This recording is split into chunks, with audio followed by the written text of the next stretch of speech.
ते कशासाठी आले होते? व्यापार करण्यासाठी आले होते। आता भारतात येण्यापूर्वी ते भारतासोबत व्यापार करत नव्हते का? तर नक्कीच ते भारतासोबत व्यापार करायचे, मात्र ते अरबी लोकांच्या माध्यमातून भारतासोबत व्यापार करायचे।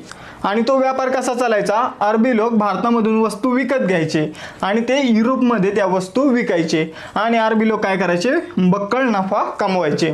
त्यानंतर युरोपातील व्यापारी जे आहे, ज्यांनी अरबी लोकांकडून भारतीय वस्तू विकत घेतल्या आणि त्या कोणत्या वस्तू होत्या ज्या ते भारतातून विकत घ्यायचे?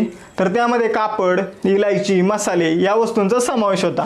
मग आता युरोपियन व्यापारी जे आहे ते पूर्ण युरोपमध्ये त्या वस्तू काय करायचे? विकायचे आणि ते सुद्धा मोठ्या प्रमाणावर नफा कमवायचे।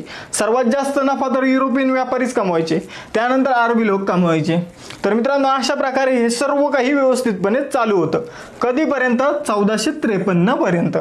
अजून एक महत्त्वाची गोष्ट लक्षात घ्या, 1453 पर्यंत हा जो व्यापार होता हा जमिनी मार्गाने चालायचा। कोणत्या मार्गाने?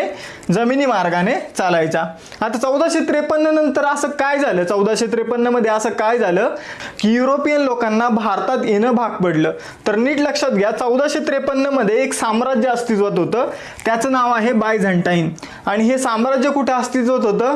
तर आजचा जो इराण, इराक आणि जो टर्की आहे त्या भागामध्ये हे साम्राज्य अस्तित्वात होतं। आता 1453 मध्ये तुर्क लोकांनी, तेव्हा त्यांना ऑटोमन तुर्क म्हटलं जायचं, तर या तुर्क लोकांनी कॉन्स्टॅन्टिनोपल हे शहर जिंकलं, यालाच आज आपण इस्तांबुल म्हणतो। आणि हे शहर बायझंटाईन साम्राज्याची राजधानी होतं। आता ती त्याची राजधानी होतं हे महत्त्वाचं नाहीये, मात्र याचं लोकेशन महत्त्वाचं आहे। याचं लोकेशन कुठं होतं? नीट लक्षात घ्या, तर हा आहे युरोप। तुम्ही अज्युम करा फक्त, हा एक प्रॉपर मॅप नाही। आणि त्यानंतर हा आहे आशिया। तर आशिया खंड, भारत आशिया खंडात आहे आणि युरोपियन लोक युरोप खंडातील होते। तर आता भारतामधून जो कच्चा माल आहे तो अरबी लोक अफगाणिस्तान, त्यानंतर मग इराण, इराक, टर्की या मार्गाने युरोपमध्ये घेऊन जायचे। आता हे जे शहर होतं कॉन्स्टॅन्टिनोपल हे या लोकेशनला होतं। आता इकडं समुद्र आहे, इकडं समुद्र आहे आणि जाण्यासाठी फक्त या शहरातून मार्ग आहे। तर अशी काही सिच्युएशन होती आणि हे शहर तुर्क लोकांनी जिंकल्यामुळं काय केलं?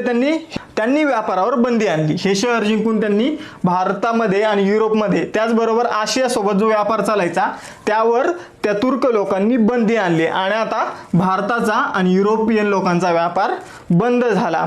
आता नीट लक्षात घ्या की युरोपियन जे व्यापारी होते त्यांना आता मोठ्या प्रमाणावर नुकसान होऊ लागलं आणि त्यांना जे नुकसान होऊ लागलं ते त्यांच्या देशाला सुद्धा होत होतं। त्यामुळे त्या ठिकाणचे जे राजे होते, राजे महाराजे होते, त्यांनी काय केलं? जे खलाशी होते म्हणजे समुद्र मार्गाचा शोध घेणारे, तर त्यांना काय केलं? त्यांना भारताचा शोध घेण्यासाठी पाठवलं। बरेचसे विद्यार्थी म्हणतात की याने भारताचा शोध घेतला, त्याने भारताचा शोध घेतला। त्यांनी भारताचा शोध नाही घेतला। एक गोष्ट लक्षात घ्या, त्यांनी भारताचा शोध नाही घेतला, त्यांनी युरोपमधून भारतामध्ये येणाऱ्या समुद्री मार्गाचा शोध घेतला। ही गोष्ट लक्षात ठेवायची। तर यांनी काय केलं? तर युरोपियन राजांनी काय केलं? काही खलाशांना भारतामध्ये थेट येण्यासाठी समुद्री मार्गाचा शोध घेण्यासाठी पाठवलं। युरोपियननी भारतात येण्यासाठी जो जमिनी मार्ग होता तो बंद पडल्यामुळे नव्या समुद्री मार्गाचा शोध घेण्यासाठी त्यांनी प्रयत्न सुरू केले आणि तो मार्ग कसा होता? युरोपवरून थेट भारताला जोडणारा होता। तर मग आता भारतासाठी समुद्री मार्गाचा शोध घेण्याचे जे प्रयत्न आहे ते सुरू झाले आणि त्यातील सर्वात पहिला प्रयत्न 1487 मध्ये बोर्थेल्युम याने या खलाशाने केला। याने काय केलं? भारताचा शोध घेण्यासाठी तो निघाला आणि तो आफ्रिकेचं जे दक्षिण टोक आहे तिथे येऊन पोहोचला। त्याला वाटलं तोच भारत आहे, मात्र तो कुठं होता? आफ्रिकेच्या दक्षिण टोकावर। त्याला आपण काय म्हणतो? Cape of Good Hope. तर हे गोष्ट लक्षात ठेवायची। त्यानंतर 1492 मधील पुढील प्रयत्न इटलीचा खलाशी कोलंबसने केला आणि तो अमेरिकेच्या पूर्व किनाऱ्यावर जाऊन पोहोचला। तर हा एक प्रयत्न महत्त्वाचा आहे। त्यानंतर पुढील जो प्रयत्न आहे तो पोर्तुगीज खलाशी वास्को द गामा याने 1498 मध्ये केला आणि मग तो सर्वप्रथम भारतामध्ये येऊन पोहोचला आणि भारतामध्ये कुठे पोहोचला? तर कालिकत बंदरावर तो येऊन पोहोचला। भारताच्या पश्चिम किनाऱ्यावर कालिकत बंदर आहे, तर त्या ठिकाणी तो येऊन पोहोचला। म्हणजेच एक महत्त्वाची गोष्ट म्हणजे सर्वप्रथम भारतात कोण आलं? तर पोर्तुगीज आले, कारण वास्को द गामा एक पोर्तुगीज खलाशी होता. आता वास्को द गामाचा नाविक कोण होता, म्हणजे त्याच्या जहाजाचा ड्रायव्हर कोण होता, तर तो होता अब्दुल माजिद. कोण? अब्दुल माजिद. 1498 मध्ये वास्को द गामा भारताच्या पश्चिम किनारपट्टी म्हणजे कालिकत बंदरावर येऊन पोहोचला, हे लक्षात ठेवायचं आहे तुम्हाला. त्यानंतर तो जेव्हा त्या ठिकाणी आला तेव्हा जो कालिकतचा वगैरे भाग आहे त्या भागाचा राजा कोण होता, तर त्या भागाचा राजा होता झामोरीन. आणि हा किंवा याला जमोरीन असं सुद्धा म्हटलं जातं. आणि हा एक हिंदू शासक आहे, ही गोष्ट लक्षात ठेवायची. आता जामोरीननं वास्को द गामाचं स्वागत केलं, मोठ्या धूमधडाक्यात स्वागत केलं. आणि तो जेव्हा जात होता तेव्हा त्याने काय केलं, मसाले, इलायची, कापड इत्यादी गोष्टी आपल्यासोबत तो घेऊन गेला. मग अजून एक गोष्ट इथं महत्त्वाची आहे, त्याला वास्को द गामाला भारतात येण्यासाठी जितका खर्च लागला होता त्याचे 150 पट त्याने युरोपमध्ये त्या वस्तू विकल्यानंतर नफा कमावला. यानंतर मित्रांनो महत्त्वाची गोष्ट म्हणजे पोर्तुगीजांच्या वसाहती. आपल्याला माहीत झालं आता की भारतामध्ये सर्वप्रथम कोणते युरोपियन आले, पोर्तुगीज आले. मग पोर्तुगीज स्वतःच्या वसाहती स्थापन करू लागली. स्वतःच्या वसाहती स्थापन करून ते काय करायचे, भारतातील माल खरेदी करायचे, ते त्या ठिकाणी स्टोअर करायचे आणि मग युरोपमध्ये नेऊन विकायचे. तर अशी काही प्रोसेस सुरू होती. आता त्यांनी कोणकोणत्या वसाहती स्थापन केल्या, तर त्यांनी कालिकत, दीव दमण, त्याचबरोबर हुगळी आणि गोवा इत्यादी त्यांच्या प्रमुख वसाहती होत्या. आपल्याला माहिती आहे भारत स्वतंत्र झाल्यानंतर सुद्धा गोवा पोर्तुगीजांची वसाहत होती. अजून एक महत्त्वाची गोष्ट, पोर्तुगीज सर्वप्रथम भारतात आले आणि सर्वात शेवटी भारतातून गेलेले युरोपियन आहे. आता यानंतर पोर्तुगीजांचे भारतात कोणते कोणते गव्हर्नर होते, तर आपल्याला त्यांचा पहिला आणि दुसरा गव्हर्नर महत्त्वाचा आहे. त्यांच्याविषयी जे कार्य आहे किंवा त्यांचं नाव हे आपल्याला लक्षात ठेवायचं आहे. तर पोर्तुगीजांचा पहिला गव्हर्नर होता फ्रान्सिस्को अल्मीडा. कोण? Francisco Almeida. आणि याचा कार्यकाळ आहे 1505 ते 1509. आणि याचं एक महत्त्वाचं कार्य होतं, याने गुजरात आणि इजिप्तच्या एकत्रित सैन्याचा पराभव केला होता. यानंतर पोर्तुगीजाचा दुसरा गव्हर्नर 1509 मध्ये बनतो, त्याचं नाव आहे अल्फान्सो डी अल्बुकर्क. त्याचं नाव काय आहे? Alfonso de Albuquerque. आणि हा 1515 पर्यंत कार्य करत होता. आता याला 1510 मध्ये व्हाईसरॉय हे पद दिलं गेलं. लक्षात ठेवा, तो दुसरा गव्हर्नर आणि 1510 मध्ये व्हाईसरॉय बनला होता. आता यानं एक महत्त्वाचं काम केलेलं आहे, यानं गोवा जिंकलेलं आहे. आणि गोवा याने कोणाकडून जिंकलं, तर विजापूर आपल्याला माहिती आहे, विजापूरची आदिलशाही. तर आदिलशाहीकडून याने काय जिंकलेलं आहे, गोवा ही वसाहत जिंकलेली आहे. कोणी जिंकली ती? अल्बुकर्कने. आणि याला मदत केली होती एका भारतीय राजाने, त्याचं नाव काय आहे? कृष्णदेवराय. काय नाव आहे त्याचं? कृष्णदेवराय. कृष्णदेवराय पराक्रमी राजा होता, हे आपल्या सर्वांनाच माहिती आहे. आणि याचा अभ्यास आपण मध्ययुगीन भारताच्या इतिहासामध्ये केलेला आहे. तर विजापूरला हारून अल्बुकर्कने गोवा ही वसाहत जिंकली आणि याला मदत कोणी केली? कृष्णदेवरायने केली. या बदल्यात कृष्णदेवरायला काय भेटलं, तर याला अरबी घोडे दिले. अल्बुकर्कने याला काय दिलं? अरबी घोडे दिले होते. तर ही गोष्ट लक्षात ठेवायची आहे. यानंतर 1530 मध्ये गोव्याला पोर्तुगीजांनी राजधानी बनवलं. ही गोष्ट सुद्धा तुम्हाला लक्षात ठेवायची आहे, म्हणजे त्यांची गोवा ही वसाहत अतिशय महत्त्वाची होती. तर मित्रांनो, युरोपियन लोक भारतामध्ये का आले याचा आपण अभ्यास केला आणि त्यामधील सर्वप्रथम आलेले जे युरोपीय पोर्तुगीज यांचा आपण अभ्यास केला. पोर्तुगीजानंतर आता युरोपियन लोकांना समजलं की भारतामध्ये समुद्री मार्गाने कसं यायचं. तर मग यानंतर कोणकोणते युरोपियन भारतामध्ये आले हे आपण क्रमाक्रमाने अभ्यास करू. तर मित्रांनो, आपण अभ्यासलं होतं की सर्वप्रथम भारतामध्ये जे युरोपियन आले ते होते पोर्तुगीज. त्यांच्यानंतर भारतामध्ये डच आले. कोण आले? डच. आता डच हे कोण आहे, तर हॉलंड किंवा नेदरलँड या देशाचे ते रहिवासी आहे. तर ही गोष्ट लक्षात ठेवायची, हॉलंड किंवा नेदरलँड या देशाच्या रहिवाशांना काय म्हटलं जातं? डच असं म्हटलं जातं. तर 1596 मध्ये पहिला डच अधिकारी कॉर्नेलिस हस्तमान हा भारतात आला. कोण? 1596 मध्ये कॉर्नेलिस हस्तमान हा पहिला डच अधिकारी भारतामध्ये आला. डचांनी 1602 मध्ये डच ईस्ट इंडिया कंपनीची स्थापना केली होती. ही कंपनी खूप श्रीमंत होती मित्रांनो. ही जगातील पहिली बहुराष्ट्रीय कंपनी होती. जगातील पहिली बहुराष्ट्रीय कंपनी होती.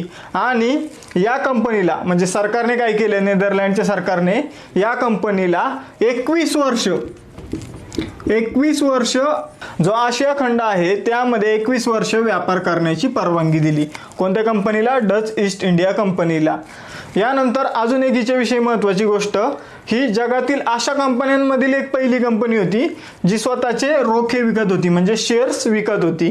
तर या 2-3 गोष्टी डच ईस्ट इंडिया कंपनीविषयी लक्षात ठेवायच्या आहे. त्यानंतर या कंपनीविषयी अजून एक महत्त्वाची गोष्ट, या कंपनीच्या पहिले ब्रिटिश ईस्ट इंडिया कंपनीची स्थापना 31 डिसेंबर 1600 रोजी झाली होती. मात्र डच ईस्ट इंडिया कंपनीची स्थापना नंतर होऊनही ब्रिटिश ईस्ट इंडिया कंपनीपेक्षा त्यांच्याकडं 80% जास्त जहाज आणि जास्त व्यापार करण्याचं सामर्थ्य जे होतं ते डच ईस्ट इंडिया कंपनीकडे होतं. मित्रांनो, त्या काळी म्हणजे 1602 नंतर जवळपास 1630 दरम्यानचा जो काळ आहे, या दरम्यान त्यांच्याकडं 8 लाख युरोपियन लोक या कंपनीत कार्य करत होते. तर असे या कंपनीच्या महत्त्वाच्या गोष्टी आहेत, त्या तुम्हाला लक्षात ठेवायच्या आहे. त्यानंतर डचांच्या वसाहती कोणकोणत्या आहे हे बघू.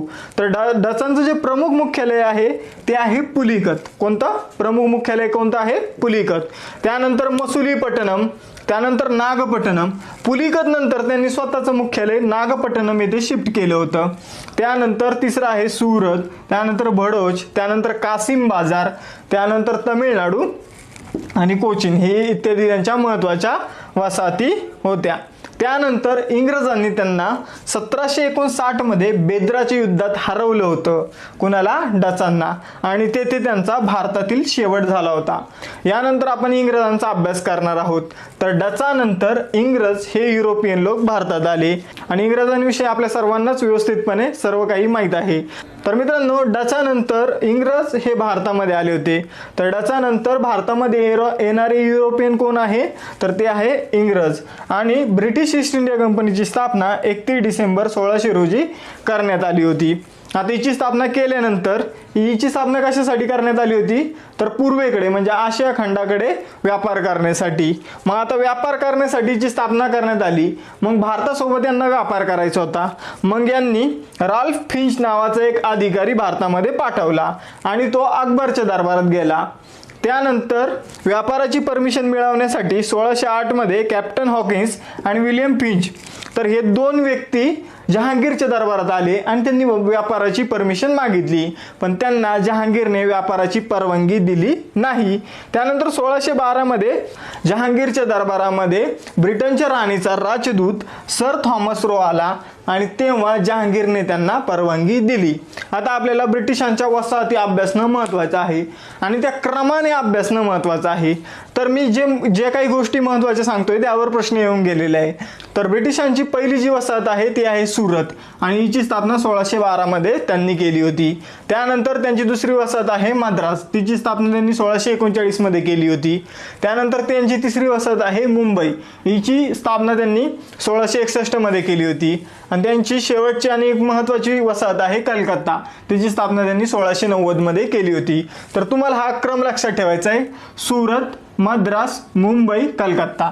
म्हणजे ते पहिले पश्चिमेकडील सुरत घेतलं त्यांनी, त्यानंतर परत पूर्वेकडील मद्रास घेतलं, त्यानंतर परत पश्चिमेकडील मुंबई आणि नंतर पूर्वेकडील कलकत्ता त्यांनी घेतलेला आपल्याला दिसून येतं. त्यानंतर अजून काही महत्त्वाच्या गोष्टी सांगायच्या गेल्या तर 1670 मध्ये ईस्ट इंडिया कंपनीला म्हणजे ब्रिटिश ईस्ट इंडिया कंपनीला सैन्य बाळगणे, त्यानंतर युद्ध करण्याचे जे अधिकार आहे ते मिळाले होते.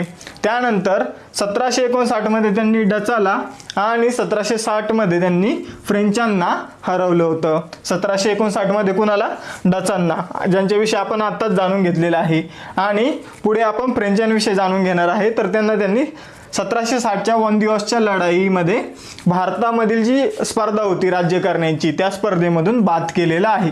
आता त्यानंतर पुढील युरोपियन आहे डॅनिश. तर इंग्रजानंतर भारतामध्ये कोण आले? डॅनिश आले.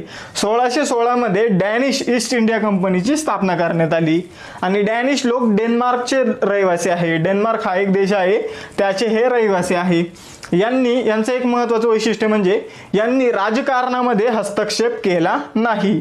त्याचबरोबर यांच्या वसाहतीविषयी जर आपण जाणून घेतलं तर यांच्या वसाहती आहेत त्रावणकोर, त्यानंतर श्रीरंगपट्टणम, त्यानंतर श्रीरामपूर. तर प्रत्येक कंपनी एकमेकांविरोधात लढत होती, एकमेकांसोबत लढत होती. मात्र डॅनिशांनी असं काही केलेलं आपल्याला दिसून येत नाही. त्यानंतर इंग्रजानंतर जर कोणती युरोपियन महत्त्वाची असेल तर ते आहे फ्रेंच. तर 1664 मध्ये फ्रेंच ईस्ट इंडिया कंपनीची स्थापना झाली आणि ही एक सरकारी कंपनी होती. ही एक सरकारी कंपनी असल्यामुळे हिच्यावर काही निर्बंध होते आणि त्यामुळेच फ्रेंच भारतातील जी राजकीय स्पर्धा होती त्यातून बाहेर पडलेले आपल्याला दिसून येतात. तर फ्रेंचांच्या वसाहती सुद्धा आपल्याला जाणून घेणं गरजेचं आहे आणि त्या सुद्धा क्रमानेच लक्षात राहिल्या पाहिजे. तर यांची पहिली वसाहत आहे सुरत, इंग्रजांची सुद्धा सुरतच होती. त्यानंतर यांची दुसरी वसाहत आहे मच्छलीपट्टणम, जी त्यांनी 1669 मध्ये मिळवली होती. त्यानंतर तिसरी वसाहत आहे पॉंडिचेरी, ती त्यांनी 1674 मध्ये मिळवली होती आणि जवळपास भारत स्वतंत्र होईपर्यंत फ्रेंचांची जी वसाहत होती ती पॉंडिचेरी होती. त्यानंतर 1690 ला त्यांनी चंद्रनगर ही वसाहत मिळवली होती. तर इंग्रजांच्या आणि फ्रेंचांच्या वसाहती आपल्याला लक्षात ठेवायचे आहे, ते खूपच गरजेचं आहे. आणि यांचे दोन महत्त्वाचे गव्हर्नर आहे. पहिला आहे फ्रान्सिस्को कॅरॉन, हा फ्रेंचांचा पहिला गव्हर्नर होता आणि दुसरा आहे ड्युप्ले. तर ड्युप्ले हा फ्रेंचांचा प्रसिद्ध गव्हर्नर होता. तर हा थोडा आक्रमक गव्हर्नर होता, याने इंग्रजांना हरवलं होतं आणि इंग्रजांकडून हा सुद्धा हारला होता. त्यामुळं फ्रेंच सरकारने काय केलं होतं, याला परत बोलवलं होतं फ्रान्समध्ये आणि त्यामुळेच काय झालं, इंग्रज फ्रेंचांवर वरचढ झाले.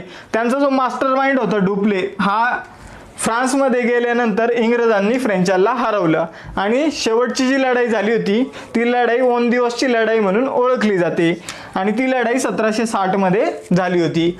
आता 1760 नंतर इंग्रजांनी काय केलं, पहिले युरोपियनांना हरवलं आणि त्यानंतर इंग्रजांनी भारतीय देशी ज्या सत्ता होत्या त्यांना हळूहळू हरवलं. तर या लेक्चरमधील जे महत्त्वाच्या गोष्टी आहे त्यांचा आपण अभ्यास केला. प्रत्येक परकीय कंपनी जी होती तिची स्थापना कधी झाली होती, त्यानंतर त्यातील महत्त्वाचे जे व्यक्ती होते त्यांचा अभ्यास केला. त्याचबरोबर आपल्याला हा क्रम लक्षात ठेवायचा आहे की पहिलं कोण आलं, दुसरं कोण आलं, तिसरं कोण आलं, हा क्रम आपल्याला लक्षात ठेवायचा आहे. तर आपल्याला माहिती आहे पहिलं कोण आलं, फर्स्ट पोर्तुगीज, बरोबर, पोर्तुगीज. 2 नंबरला डच, 3 नंबरला इंग्रज, 4 नंबरला डॅनिश आणि 5 नंबरला फ्रेंच. यांचा कालखंड सुद्धा आपल्याला लक्षात ठेवायचा आहे. पोर्तुगीज आले 1498 मध्ये, डच कधी आले, डच आले 1596 मध्ये, त्यांच्यानंतर 4 वर्षांनी इंग्रज आले 1600 मध्ये, त्यानंतर डॅनिश आले, डॅनिश कधी आले 1616 मध्ये आणि त्यानंतर फ्रेंच आले 1664 मध्ये. तर हा क्रम लक्षात ठेवायचा आहे. अजून एक गोष्ट, सर्वात शेवटी गेले पोर्तुगीज. तर इंग्रजांच्या आधी सुद्धा कोण गेलं असा जर प्रश्न आला तर पोर्तुगीज गेलेले. तर ही गोष्टी लक्षात ठेवायच्या. तर मित्रांनो, आपण युरोपियनचे भारतात आगमन हा टॉपिक व्यवस्थितपणे अभ्यासलेला आहे.